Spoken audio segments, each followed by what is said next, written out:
हमने अपना अनुशासन दिखाया, हमने अपनी गंभीरता, विषय की गंभीरता दिखाई और अपने आप को कसौटी पर कसा। जब हम गोवर्धन गिरिराज की परिक्रमा के लिए चले, इसका मतलब था कि हम दैवी शक्ति से अनुरोध करने के लिए जा रहे हैं कि अब लौकिक भौतिक शक्तियों के अतिरिक्त आध्यात्मिक और दैवी शक्तियों की भी हमको आवश्यकता है।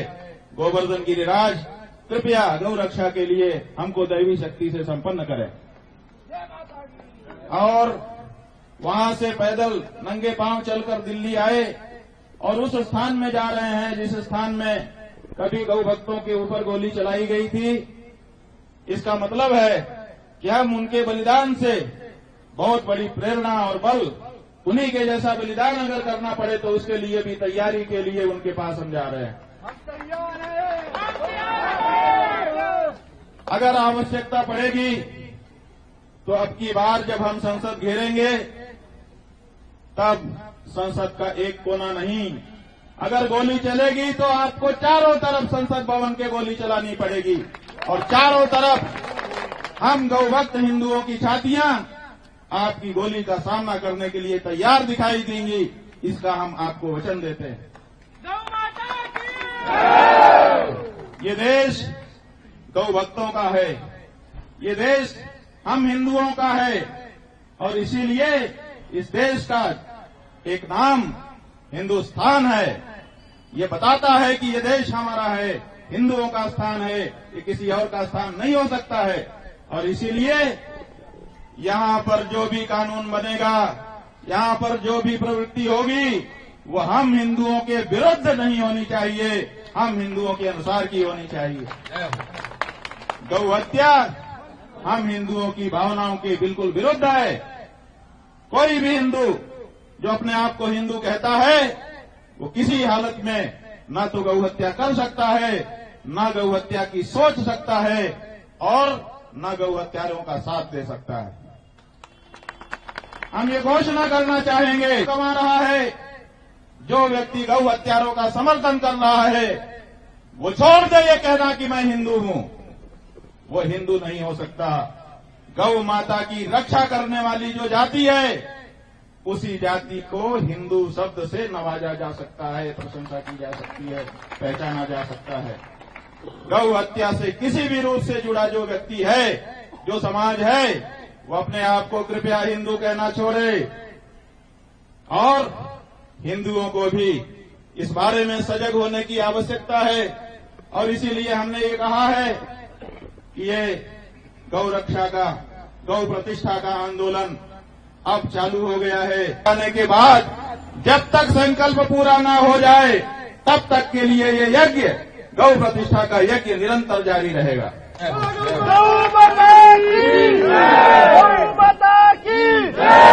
गुरु शंकराचार्य जी की निरंतर ये जारी रहेगा कि अगला संवत्सर गौ संवत्सर होगा। इसका मतलब है कि अगले गौ संवत्सर में हमको किसी भी हालत में गौ माता को राष्ट्र माता की प्रतिष्ठा प्रदान करनी है और गौ हत्या को सदा सदा के लिए भारत भूमि में बंद करना है।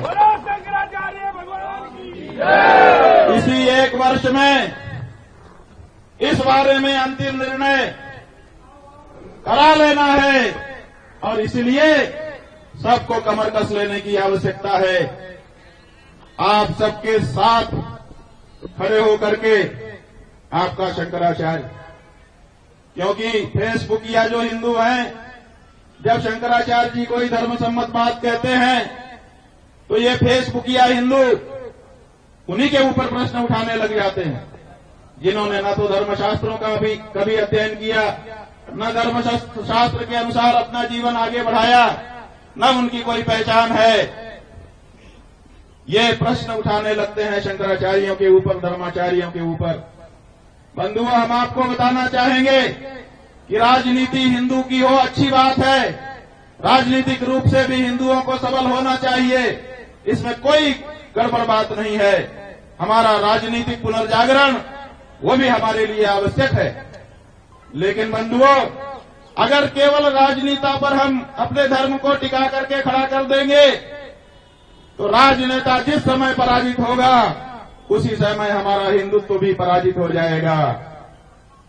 क्या आप इतना बड़ा खतरा लेने के लिए तैयार हैं? जो राजा होता है वो कितना ही प्रबल हो, कितना ही प्रतापी हो, किसी समय तो कमजोर पड़ता है। अगर किसी समय आपका राजा कमजोर पड़ गया और किसी भी धर्मी ने उसको पराजित कर दिया, जिस दिन आपका राजा पराजित होगा उसी दिन आप भी पराजित हो जाओगे, क्योंकि आपने पूरी तरह से अपने आप को अपने राजा के साथ जोड़ रखा है। अगर राजा के साथ हम हिंदुओं ने अपने आप को पूरी तरह से जोड़ दिया होता तो जिस समय हमारा देश गुलाम हुआ था उसी समय हमारा हिंदुत्व समाप्त हो जाता। लेकिन 1000 साल की गुलामी के बाद भी अगर हम अपनी जगह पे जैसे के तैसे बने रह गए तो इसीलिए बने रह गए क्योंकि हमने अपनी राजनीति से धर्म को सीधे नहीं जोड़ा था, बल्कि अपने जीवन से अपने धर्म को जोड़ा था। और जीवन से जब हमने धर्म को जोड़ लिया, एक राजा पराजित किया जा सकता है, 10 राजा पराजित किए जा सकते हैं, उनके छत्रपों को लड़ करके मटिया में किया जा सकता है, लेकिन एक एक व्यक्ति को किसी देश में मारा नहीं जा सकता है। और जब तक एक व्यक्ति भी अगर जीवित रहेगा और उसके जीवन में अगर धर्म है तो वही आगे चल करके फिर से उस धर्म को पनपा देगा, पुष्पित और पल्लवित कर देगा। इसलिए धर्म पूरी तरह से राजा के ऊपर, पूरी तरह से शासक के ऊपर अवलंबित करने की वस्तु नहीं है, धर्म अपने जीवन में उतारने की वस्तु है। इसलिए धर्म की रक्षा करना चाहते हो तो धर्म को अपने जीवन में उतारो और धार्मिक प्रतीकों की रक्षा करो। हिंदुओं का सबसे बड़ा धार्मिक प्रतीक हमारी गौ माता है और इस प्रतीक की अपना सर्वस्व न्यौछावर करके भी हम रक्षा करने के लिए संकल्पित हो रहे हैं और यही हमारी संकल्प यात्रा का मूल है। बंधुओं, आप सब समवेत हुए हैं, लंबी दूरी तक चल करके हमारे साथ भी आए हैं। स्वाभाविक है कि आपके मन में ये भावना है कि उस स्थान तक हम भी चलें, लेकिन यहां की पुलिस आ गई है बीच में। पुलिस कह रही है कि हम धारा 144 लगी हुई है, ऐसे में इतने लोगों को सड़क पर मार्च करने नहीं दे सकते। यहां पर भाजपा और आम आदमी पार्टी का भी कुछ झगड़ा चल रहा है, जिसके कारण सड़कों पर भीड़ इकट्ठा न करने देने के लिए उनको निर्देश हैं। उनको ये भरोसा नहीं हो रहा है कि हम उस झगड़े से बहुत दूर हैं, उस झगड़े की हमको जानकारी भी नहीं है ठीक से, उसमें भाग लेने की बात तो दूर है। लेकिन फिर भी बार बार उनका अनुरोध है कि आप 144 धारा के कारण 4 लोगों से ज्यादा आगे मत बढ़िए। हम चाहें तो हम टकरा सकते हैं, हम कहेंगे कि हम जितने हैं सब जाएंगे, क्या करेंगे? लाठी बरसाएंगे, आंसू गैस का गोला छोड़ेंगे, पानी की फुहार डालेंगे, गोली चलाएंगे अथवा गिरफ्तार करेंगे। यही कुछ विकल्प हैं पुलिस वालों के पास, इनसे अधिक विकल्प उनके पास नहीं है। और ये जो कुछ भी करेंगे वो सब हमारे पक्ष में होगा।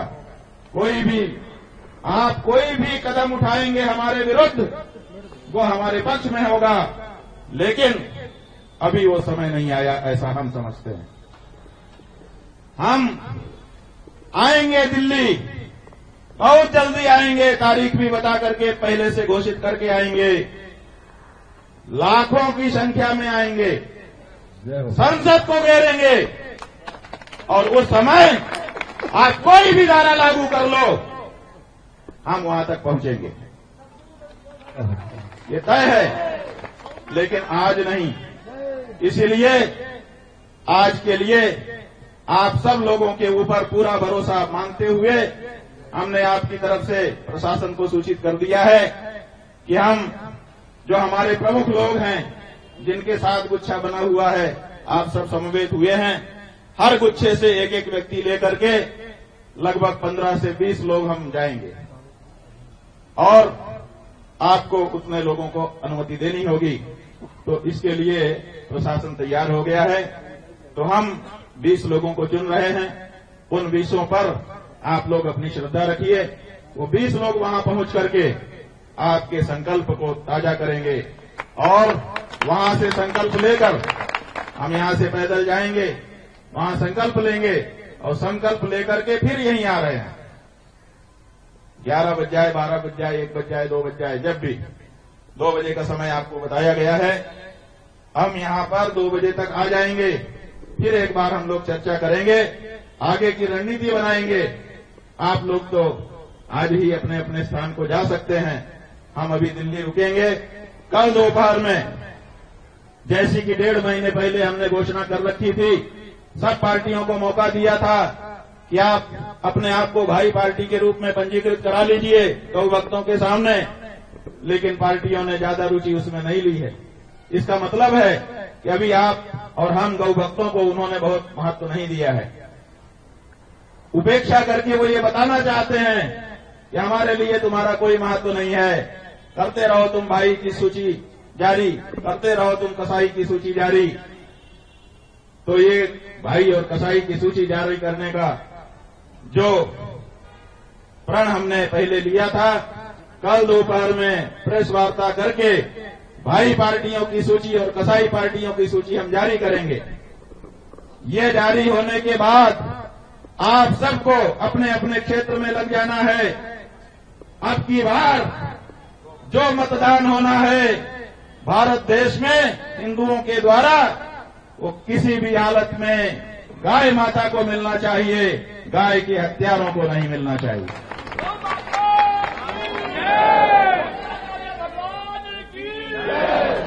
जब गाय का वोट इनसे छटकेगा, तब इनको पता चलेगा कि गौ भक्तों को भी अपनी एक महत्ता है और उसको हम उपेक्षा का विषय नहीं बना सकते हैं। तो हमारे हाथ में कुंजी है, उस कुंजी का हम उपयोग करें और राजनीतिक दलों को गौ माता की प्रतिष्ठा देने के लिए मजबूर कर दें। यही हम लोगों का लक्ष्य है और ये होगा। प्रत्येक हिंदू जिस दिन ये ठान लेगा, और हमने तो कहा है प्रत्येक की भी जरूरत नहीं है, गाय माता के शरीर में 33 कोटि देवता निवास करते हैं, केवल 33 करोड़ हिंदू खड़े हो जाओ कि गाय माता के शरीर में रहने वाला एक देवता मैं भी हूं, मैं उसकी रक्षा करूंगा अपने वोट के माध्यम से, तो यहां का भारत का परिदृश्य बदल जाएगा। और अगर भारत में हिंदुत्व का ये प्रदर्शन होता है तो हिंदुओं की बाकी समस्याओं के बारे में भी राजनीतिक दल सतर्क हो जाएंगे। तो आपके सामने बहुत बड़ा अवसर आ रहा है, उस अवसर का लाभ आपको उठाना है और पूरे अनुशासन के साथ इस आंदोलन को आगे लेकर के हम लोगों को चलना है। हमारे साथ अनिवार्य रूप से इस आंदोलन के प्रणेता गोपाल मणि जी रहेंगे।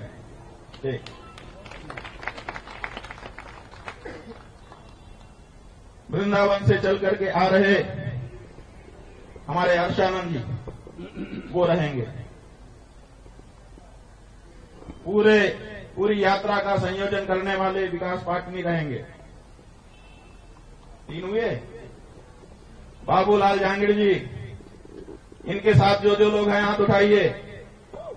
ये देखिए इनकी पूरी सेना खड़ी हुई है। इस सेना के नेतृत्व के रूप में बाबूलाल जांगड़ जी रहेंगे। भरत आजाद जी कहाँ हैं? हाँ इधर हैं। आपके लोग कौन कौन है हाथ उठाइए। भरत जी के लोग ये देखिए, इनकी भी बड़ी सेना यहाँ पर खड़ी है। इनकी सेना का नेतृत्व करने के लिए भरत आजाद जी रहेंगे। भारत आजाद, आचार्य आजाद, कितने हो गए? 6। जो गौ माता के लिए अपना पूरा जीवन दांव पर लगा चुके हैं। जैसे हमारे शिष्य प्रोफेसर जीडी अग्रवाल थे, गंगा के लिए अपना सब कुछ उन्होंने दांव पर लगा दिया था। आप समझो कि ठीक उसी तरह से हमारे गोपाल दास जी महाराज हैं, यहाँ पीछे विराजमान हैं।